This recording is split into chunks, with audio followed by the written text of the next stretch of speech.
তারাবির নামাজে ৪ রাকাতের পরে যে দোয়াটি পড়া হয়, এই দোয়াটি যদি কেউ না পারে তাহলে তারাবির নামাজের কোনো ক্ষতি হবে কিনা, এই দোয়াটি পড়তেই হবে এমন কোনো আবশ্যক এটা বিধান কিনা জানতে চেয়েছেন এক বোন। এর জবাব হচ্ছে, তারাবির নামাজে মূলত ৪ রাকাত পরে আমরা একটু বিশ্রাম করি। এই বিশ্রামের জন্যই এই নামাজকে তারাবির নামাজ বলা হয়। অর্থাৎ এটা আস্তে আস্তে বিশ্রাম নিয়ে, রেস্ট নিয়ে তারপরে পড়া হয়।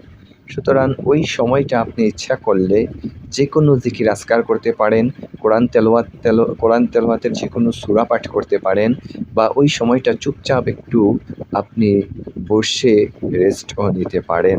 তাই একান্ত ওই দোয়াটি পড়তে হবে এমন কোনো বিধান নেই। আপনি ওই সময়ে যে কোনো জিকির আজকার করবেন, ইনশাআল্লাহ আপনার তারাবির নামাজের কোনো ক্ষতি হবে না ওইটা না পড়লেও।